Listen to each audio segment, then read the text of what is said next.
Yes, and we are live. Hello, everyone. How are you? How has the weather been wherever you are joining us from? Good morning, good afternoon, good evening. We are joining you here live from London. How has the weather been wherever you are? This week has been brilliant until today. The rain has just opened all day. I can't believe it. But nevertheless, it's been a wonderful day. It's been a wonderful week. We have nothing to complain or to mourn about. Everything that comes, the sun, the rain, the wind, everything is all blessings. Some people wish for the same weather that we are mourning about. So it's all for the good of everything. All right. Let me know where you're joining in from tonight. Share with us in the comment. I've got a guest with me tonight. Share with us in the comment where you're joining in from. Let us know where you're joining. It's always wonderful. And if you're catching this on the replay, also use the hashtag replay so that we know that this was still a blessing to you at any time that you are watching. If you're wondering who is joining you here or why am I on your screen, remember, my name is Tosin John of the Tangel Business School. And tonight is all about the Tangel Business Show, where we bring you the stories, the challenges, the lessons, and above all, the knowledge, mindset, strategies, and inspiration for you to take the momentum building action steps to unleash your purpose and passion in order for you to be able to create a business that you love on your terms. So whether you're just starting out or you're looking to build and grow a successful business, our aim and our mission here is to give you the tools, the strategies, the information, the knowledge, the training for you to learn what it takes to build and grow that business in order for you to build the wealth that you desire. And on tonight's show, I've got somebody that is in the right stage to tell you how to have the financial freedom. Some people don't believe in that, and she's come tonight in order to elaborate more on how we can get into the financial freedom mindset. If we've learned anything over the past 1 year and a half, is that there is no better time for us to manage our finances, put them in proper shape for the future that we desire. The COVID pandemic has actually shown us that we need to set our finances in place. And if you're looking to transform your money mindset, improve your financial knowledge, learn how to grow your money, then look no further than the guest I have on the show tonight. All right, let me bring Sheila onto, let me bring Anna onto the screen. But before I bring her, I've just got a little bit of introduction before she comes in to tell us more about herself. So Anna is a certified financial educator and she's a money coach. She's passionate about closing the gap in financial literacy. She's got over 20 years. So she's not just somebody that is offbeat. She's got 20 years of experience working on the trading floors of the Wall Street. Can you imagine that? And also in the city of London. So she knows her onion. She's been at it. She's done this, been there, done that. However, our heartfelt passion is to create a business that will help us to align our financial knowledge, and our knowledge and our experience to create a legacy of goodness in the world. So hence why she created the business Where Your Money Crown. We're going to hear about what Where Your Money Crown it's all about tonight. That's quite interesting to know.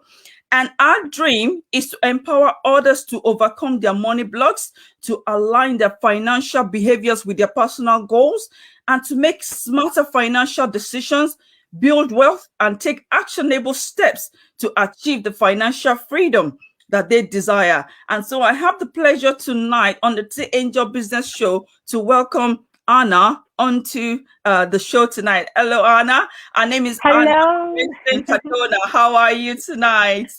I'm good. So good to see you. And I told you before, you look fabulous. Oh, thank you. You look fabulous yourself. How are you? Thank you. I'm good. It's been a long week, but I'm happy to be with you. I got my wine ready for after our that's great. It's Friday evening in the UK. Yeah, it is. We are both in the UK, so which is good. Usually, sometimes I get guests from US and Canada, but tonight we are. Oh wow! Why didn't you tell me I'm late to the show? Oh, awesome. Hello, can you hear me? I sort of lost touch. Can you hear me? I can hear you Oh, perfect. all Yeah. right, awesome. So let's introduce you properly. So who is Anna Orenstein-Cardon? Let's get to know more about you. Sure. So thank you so much for having me this evening. My name is Anna Orenstein-Cardon. I am originally from the Caribbean, from Puerto Rico. So I am a Latina who studied in the United States. As Talton said, I worked on Wall Street, and then through my work there, I was transferred to Europe. I've been in the UK for 20 years now, working on trading floors of global banks, specializing in fixed income. And so a little bit about my story is, I've been doing this a really long time, and I'm very passionate about it. I love the markets. I love the energy of the trading floor, but something in me was always missing inside my heart of finding my purpose, of finding something of legacy. And in 2020, I certified myself as a financial educator. And so I am a financial educator and money coach, and I started Wear Your Money Crown to empower others to rule their personal finances. And the name comes because I think a crown is a beautiful symbol of royalty, of power, and of positivity. And so I want every single woman and man to wear their money crown. Awesome. That is wonderful to know, because when I saw I got to know you from the same membership group that we are in, and when I saw the name Wear Your Money Crown, I looked at them like, that's quite interesting. Let me get to know more about this, and then I started to read more about you. I went to your website to read, and then I went to your Instagram to learn more, and I said, this speaks to me. And a lot of people, they will say they don't believe in financial freedom. So what's your take? Because some say it's a myth. It doesn't exist. You can never be financially free, because they believe the sort of financial freedom you have or you declare is by taking on loans and credit cards in order to live, the kind of free lifestyle. But does it really exist? Can you really be financially free? Oh, absolutely. I think, that's a really good question. Financial freedom probably has, in a way, a different answer to each person, depending on their circumstances. For me, financial freedom is having the money, whether it's savings, investments, or other assets, to have choice. So, for instance, to have the choice, if you're stuck in a bad relationship, to not have to depend on that man or woman for your life, that you can leave them and know that you will be okay. Financial freedom for me is saying no to bad bosses and to bad jobs, and saying I'm stepping away to find a job that fulfills me. And mostly financial freedom is the opportunity to leave a legacy, to be able to do a job that you love and find your higher purpose. So that's what financial freedom means to me. And I think it really is achievable. And you know how? Through education. Wow. That is how it's most achievable. All right. So you say through education, we can be financially free. So how do we go from not knowing anything about being financially free to actually learning about it and then going to the point where we are now financially free? So what does the step look like? Okay. So when I say education, it's about understanding, for instance, things like compounding interest, how it works for you when you're saving money, and how it works against you when you are in debt. It's about learning what your needs versus wants are. It's learning to budget. It's about reading the fine print in everything, right? When you sign your name to anything, whether it's a legal document for your business, something at work, but especially if you're borrowing money, to know what are the terms of this borrowing. And honestly, the biggest thing is to live within your means. So many people, the minute they get a raise, their lifestyle goes up like that. Instead of thinking, let me be strategic. Let me see what I can do with this extra money to either pay my current debt, to save for the future. So I think when I say education, you know what the beautiful thing is nowadays? The internet is easily accessible. True. You can find pretty much, if you dedicate yourself, a lot of answers to questions. And there's a lot of people. So to tell you something, for instance, of my role as a financial educator and coach, I didn't even know this existed a few years ago, right? I was stuck in the mentality of either you are a financial advisor, which is a regulated role, or you are, for instance, a pension advisor, or you're a wealth manager, or you are what I was, which is called in the financial markets the sell side, where we sit on the trading floor and we do trades with asset managers, pension funds, and things like that. We service our clients, who in turn manage the funds for all of us. And I learned, oh my God, there's money coaches. I can teach this. All the knowledge I've built up for all these years, I'm able to teach. It's cool. And so all of you have access to money coaches, for instance, nowadays. So there's ways to learn. Yes. And then before I come to the next question, I've had several situations or instances occur within this COVID period where people are losing family without, prior plan or prior knowledge. People just dropping dead, if I may use that word. And then it started to occur to me why we need not there's no better time, if I do lack of word to say, there's no better time for us to plan our money, and knowing someone like you that has that experience and background about how to actually start, one, by getting out of debt and into saving. So what do you say if I'm saving my money and I'm just putting it into a bank account?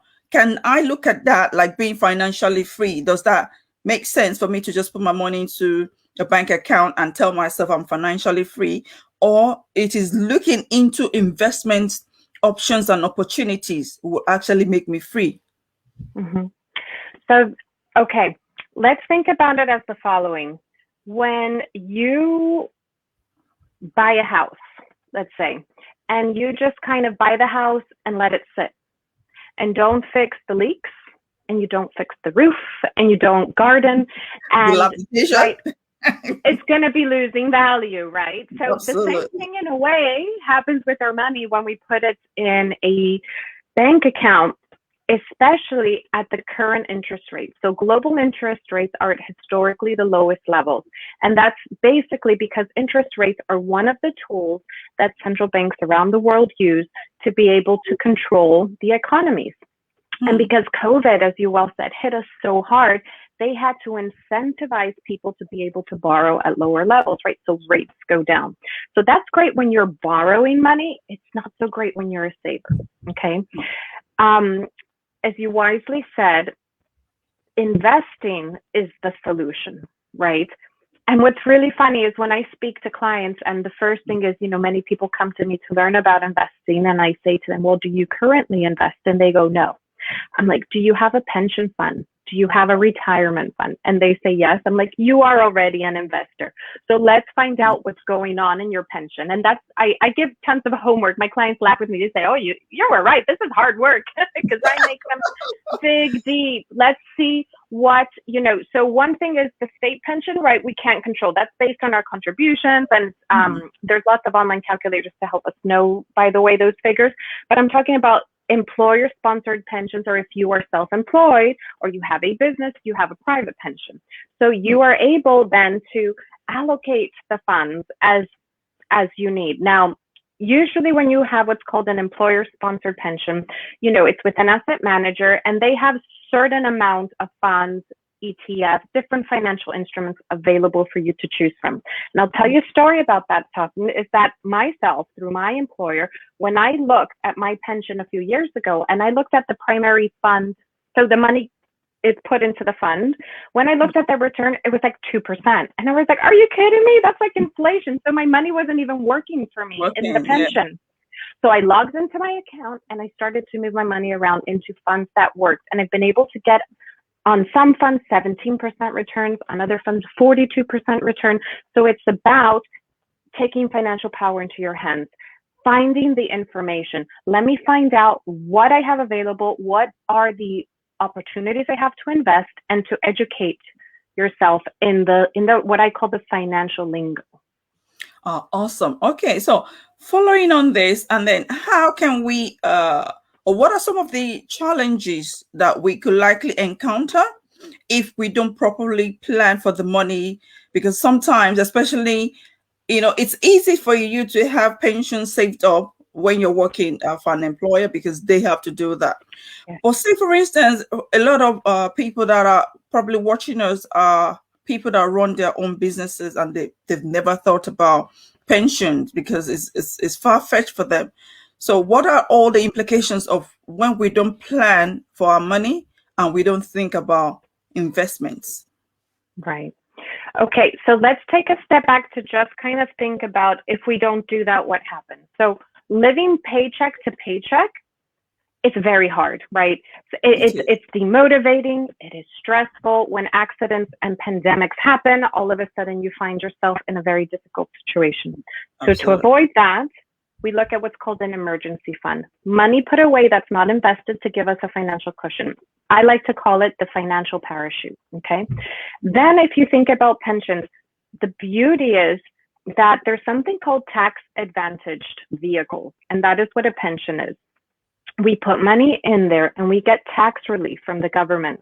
In the UK, it depends on your tax rate. So if you're a basic rate taxpayer, you get 20% relief, which is awesome. And if you're self-employed and you have a limited company in the UK, it's even cooler because you can deduct those pension contributions as expenses. So it's a no-brainer, right, of why you definitely would want to do that, because then your taxable income gets lower and you're putting money away in a tax-advantaged way. And when I say tax-advantaged, it means that you will not pay tax on that money until you retire.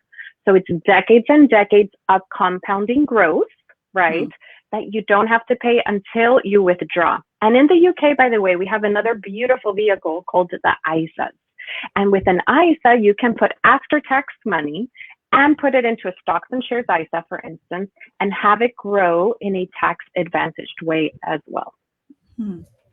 That is really wonderful. Yeah, my eyes, my head, everything is just going pop, pop, pop. We're like, oh my God, there's so much I need to learn and then the other thing I wanted us to also look at, because I did get some people send me some questions about how to manage your finances, hence why I've been able to come up with this. They said, how do you start to manage your debts, your expenses, and your outgoings? And sometimes some people are so bogged down with all of these outgoings and they don't find any way where they can actually start to save, talk more of investing. So how do you actually start that journey of managing the outgoings and the debts and then leading you to start saving money for the future? Sure. And I get it. Life is expensive. And you know what? It goes up more and more because that's what inflation is. And so sometimes it's very frustrating. So just I'm going to go into some steps because I made some notes for this evening to help your audience, and awesome. But just something to always keep in mind is the following. You can control two things when it comes to your cash flow. Cash flow is what you get in and what you get out. You can either increase your earnings, which is your income, or you can decrease your expenses. And that's why one of the first things I said is to live within your means, meaning live a lifestyle that you are comfortable with and that you can actually save some money every month. Because sometimes what happens is, that phrase, keeping up with the Joneses, I think is keeping up with the Joneses. Right. It's like, I'm sorry. And with social media, as you know, as well, for young people, it's, all of a sudden you see this gold, this gold life. And in reality, these people are drowning in debt. And, so it's again about living within your means and controlling those two factors. So let's talk about it step by step. So one of them is basically to set financial goals. And I want you to set those goals in alignment with your values. So I'm a very holistic money coach. I believe in looking at my clients in their full spectrum, from here to the actual numbers, because part of what causes our financial problems are our financial behaviors or lack of. Right. So I'll go into that in a minute, what I mean by that. But holistically look at, what do I value in life? What do I want to set a financial goal with? For instance, if you have children and you want to pay for their education, that is the financial goal in alignment with your values. If you are a person who says, I want to own a home because I think home ownership is important, that is a financial goal in alignment with your values. So that's what I mean by that. So that would be the first step. And within that step, you look at what do I really need versus what I really want. So a need is actual, needs. We need to eat. We need to drink water. We need to have a roof. We need to have certain things in life, right? And, and by the way, working on trading floors, it's hilarious the things I've seen. I was always the little squirrel saving money because I come from a very humble family and I had to build my wealth. I didn't just get the wealth, let's say, right? And I would see then these people start with me, and the first thing they did was buy these expensive cars, and they didn't even have a home, and I'm talking really expensive cars, and I'd be like, you crazy. So that's what I mean about needs versus wants. So we got the financial goals, number one. Number two, make a budget. Okay, and so the thing with budgets is there's different styles that suit each person. And there's some, there's a lot, if you look into the personal financial space, there's things called zero-based budgeting, which every single dollar has a goal. But you know what? There's very simple budgeting that I do, which is called the envelope budgeting. So I basically have a bucket for my expenses, such as bills, mortgage payments, credit card payments, etc. I have a bucket for fun, which is traveling, which is, let's say, getting, to be honest, right now, it's spending on learning about course creation and all the kind of stuff. And with social curator and all my memberships. Yeah. And then I have one that is for the future, for savings. So there's ways that you can set up your budget, but it's to stick to it. So when your income comes in, you have also automation, meaning that it'll go to the buckets that it needs to go to. Okay. So budget is number two. And by the way, if you're married or you live with someone, put together a household budget. Talk about money with your partner. Be open about money. Say about your needs. Share that household budget together and actually make it a challenge for fun if you want to say, oh, well, you know what? We're going to spend, I don't know, let's pretend £100 this month and going out for dinner, and you instead spend £50. Well, that's extra 50. Let's either invest it or put it into another type of savings targets, right? So it's all about budgeting. Then I would say in there, and on the budgeting side, I always say, have you heard this expression, pay yourself first? Yes. Yes. So in essence, it just means when money comes in, make sure that you put your savings first, that you pay yourself. So if you're a business person, make sure that you pay yourself some salary first. If you are employed by someone, make sure that you pay yourself first. Put money into savings and then allocate the rest. Because I feel that a lot of times when you don't see the money, you don't spend the money. You don't spend it. You don't spend it. That is very important to note, because until I started paying attention to my spending habits, I just used to spend, I'll go to the shops, bring out the card and spend the money. And then I started to pay attention just recently, and I saw that I was spending money where I shouldn't, basically. And so what you just said really brought to light that was the action I took, and then it really helped me to put things into perspective. And the good thing is, the banks, especially some of these online banks, I'm not going to mention the name, so because we're not, marketing for them, but they really help you to, create pots and buckets where you can split when money comes in, you can split the money quickly.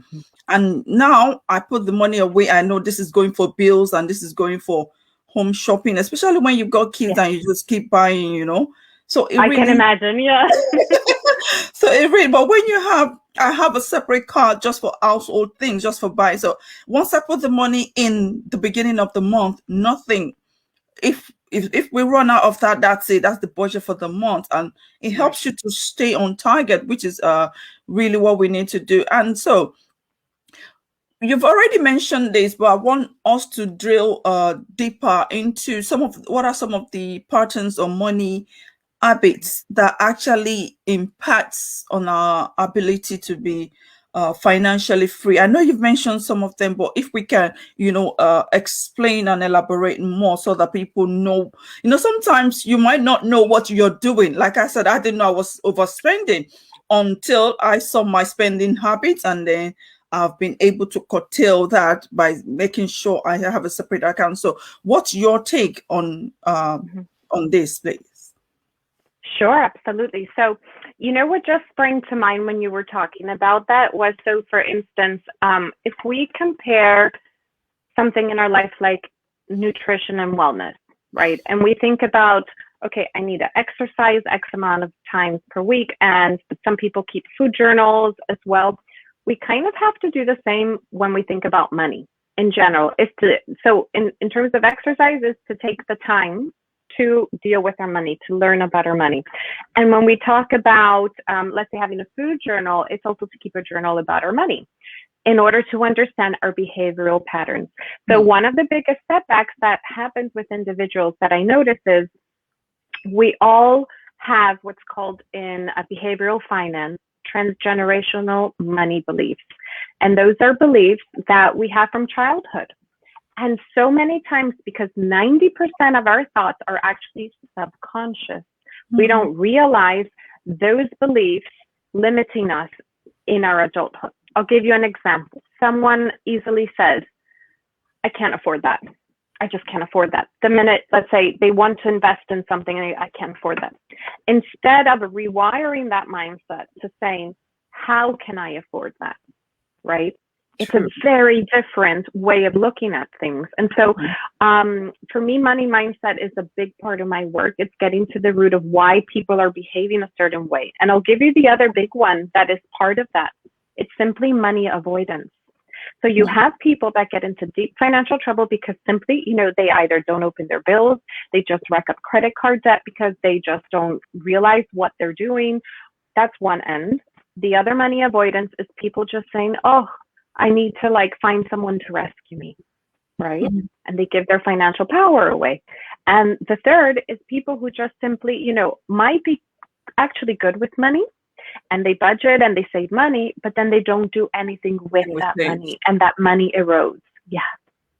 So that's kind of what I would say are the biggest things I've seen.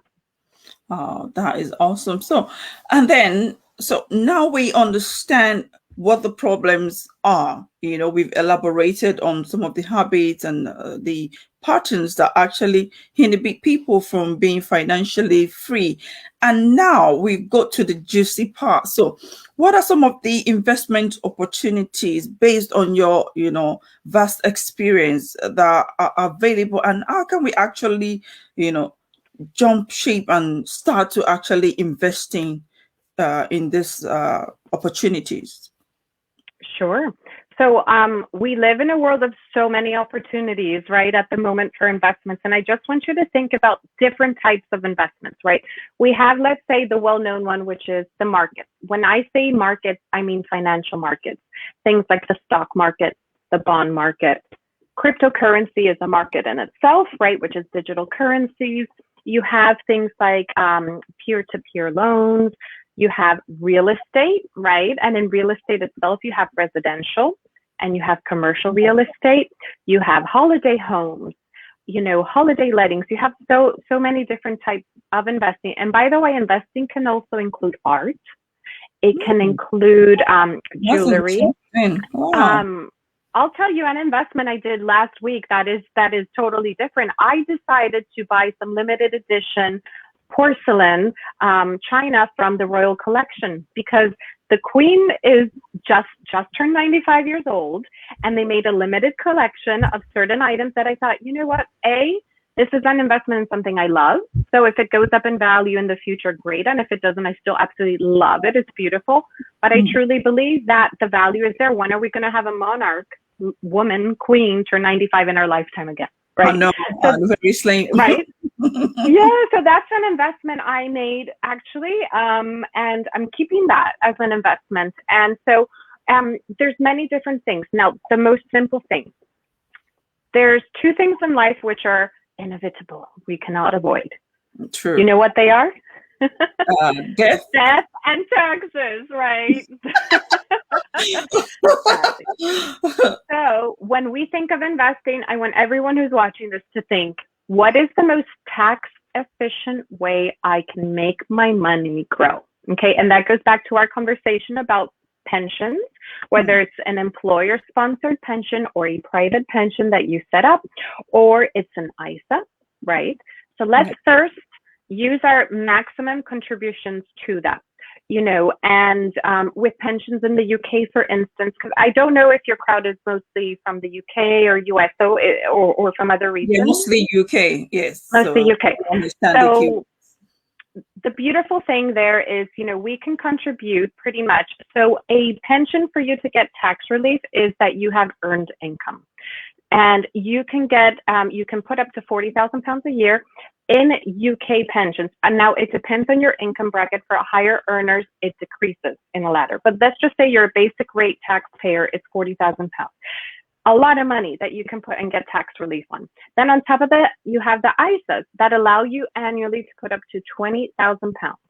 Now remember, ISAs are after-tax money and pensions are pre-tax money. You are in a way taking a view on taxes in the future. If you think your taxes will be higher in the future, then you want to put more money into an ISA, right? Because when you take out those contributions in the future, you won't pay tax because it's after-tax money you put in. If you think that you will be earning less money in your future, right, that taxes will be lower, then you want to make sure to maximize your pensions, which are pre-tax at the moment. You see, so that's what I mean about tax strategy. The second then would just be to, let's say that you're in the lucky position that you can max out your tax advantaged vehicles, right? Then you look at things like a brokerage account. You also, by the way, and you can do this simultaneously, real estate. I love investing in real estate. I know you like to invest in real estate. And I think that, smart investing in assets is beautiful, especially if you live in that home, because rental income will only go one way, which is up, right? Yes. Rental expenses will only go one way, which is up. And also you can always rent out a room to a lodger if you need to have some money. You can take what's called a home equity loan. You can do a lot of things. It gives you leverage, right? So what I would say is, if you think about it as well, this goes to your financial goals, right? So you have to set those financial goals and then say, how can I reach that the best? There's a very big movement globally called FIRE, which is financially independent, retire early. So a lot of people, what they do is they look, what is the income I want and need in the future? And how can I make my money work now most efficiently by investing it? So again, investing is key. It's just whether you do it in a pre-tax, after-tax, or even non-taxable. Oh, someone said brilliant ideas, Anna. Thank you. Oh, thank you. Thank you so much. If we have any questions based on some of the things Anna has already shared, you can actually pop the questions in the comments, so we'll be going through them. Okay. Before we see if anyone has got any questions, so what are some of the top tips that you have for getting our financial system in tip-top shape that will help us to actually achieve this financial freedom as we round off some of the things that you've actually mentioned? Sure. Okay. So one we went through, which is needs versus wants. Keep those in check, live within your means, and be smart about your spending. I would say the second one is know your numbers, okay? And what I mean by that is, just like we go to the doctor, let's say, to check our cholesterol, to check our sugar levels, we need to do that with our finances. And there's certain health ratios like debt to service, housing ratio, liquidity ratio that we can measure and see where we are in the spectrum, right? Another big one, this is really important, is to be protected. Now we have two things. We have our personal assets, and then we have our physical assets. I'll give you an example of what a personal asset I mean. It's our health, right? So be protected. God forbid something. So let's say you're the breadwinner in your home and, something happens to that breadwinner. You need to make sure that you have the income protection insurance, which will pay you a percentage of your income which you cannot work, or God forbid someone passes away. You need to have the life insurance for those that you leave behind. That's what I mean by personal assets. Then you have physical assets like a house, where you can get mortgage insurance, you can get auto insurance. If you have a business, you should be getting professional indemnity insurance or other types, depending on the type of business that you have. So it would be asset and personal protection is another top tip of mine. Automate, exactly what you said. Automate, the minute that money comes in, nowadays almost every single bank offers this, have it go into the bucket Yes, yeah, that you want, right? If you're investing, know what you are investing in. Don't trust these people managing your account. No, it is your right. Ask questions, get your annual statement. They actually, most companies that manage pensions for, pension funds, they're really nice people. Just call them. Ask them, hey, I don't know how to read my statement. Can you help me? What am I invested in? So I would say that know what you're invested in. And then I would also say about something really important, be mindful of your credit, meaning your credit score and credit reports at least twice a year. Get a copy of your credit reports. Make sure the information is correct. Make sure that, there's no fraudulent activities on your account. That's why I even recommend once a quarter to do that. Check your credit score, especially like if you have a financial goal of buying an asset. Make sure 6 months ahead, you know what your score is and that you can fix it. If if it's not too good and you're going to borrow money, fix it, because if not, you know what's going to happen. You'll either be denied or you'll pay more money to borrow, right? And finally, I would say build your A team. And what I say, do you remember the A team from like the 80s or was it the 90s that they were the military veterans? They solved all these things. So I say build your A team. And who's your A team? Okay, it can be a mortgage broker, for instance, if you're going to buy property. It'd be insurance broker. It would be an accountant, a lawyer for estate planning. It would be a money coach, for instance. It would be a business coach like yourself. So build your A team and make sure these are people that are not only good, but that you like, that you feel comfortable asking questions to. Oh, awesome. Trust me, the amount of information you've shared tonight is really opened up for me personally. So many things I've been, leaving. I've been leaving money on the table, if I can use that word, because especially when it comes to insurance, I never looked at insurance as something that is actually needed. I just thought, okay, they made me pay insurance to buy a house. I'll just do it without actually thinking, what would it even offer me if I really needed it? You pay for car insurance, but you don't even know what it would do if you needed it. So, that I've been able, speaking and then going on your website is actually opened up for me to say, I really need to think deeply about this. I shouldn't just, I'm working, I'm earning money. I shouldn't just, not do the working, earning money, and then everything after that, what happens? So Correct. Which was what really prompted me to reach out to you, because it's something, and I'm thinking to myself, if I'm in that position where I'm thinking I'm earning money, but after that, what? Then there are so many people that actually will be in that state of, okay, yes, it's either money from my job or money from my business, and it's just coming in. So what am I doing with it? And you've been able to actually, explain and break it down in so many ways for us. I really, really, really kind of thank you enough. So if people wanted to actually work with you, because you're a money coach, you're certified, everything that there is when it comes to investing money, and a lot of people think investing in money is only about stocks and shares and property, real estate, but you've been able to explain to us that even things that I never thought about, porcelain wares, it's never occurred to me. So which shows that there's a lot of things that we need to learn. And so if we wanted to know, if we wanted to learn more and to also work with you to plan our finances, how can we get to know more about it? Oh, sure. So my website is www.whereyourmoneycrown.com. I am also on Instagram at whereyourmoneycrown. So send me a DM. The email is info@whereyourmoneycrown.com. But if you go to my website, to be honest, there's a lot of detail under services. You'll see the services I offer, which is at the moment one-to-one coaching. I'm working on, and I'm really excited, but as you know, it's so much work to do online courses, to do it well behind the scenes. So I'm putting together an online So it'll be like a group coaching course, hopefully for the fall launch. And it's going to be about learning to make your money grow. And that'll be focused on, on investing. But again, I do that work one-on-one with people, and I really tailor it to each person's needs. So it's really in depth, and it's on my website under services. You can book a free 20-minute discovery call with me. All right. So whereyourmoneycrown.com.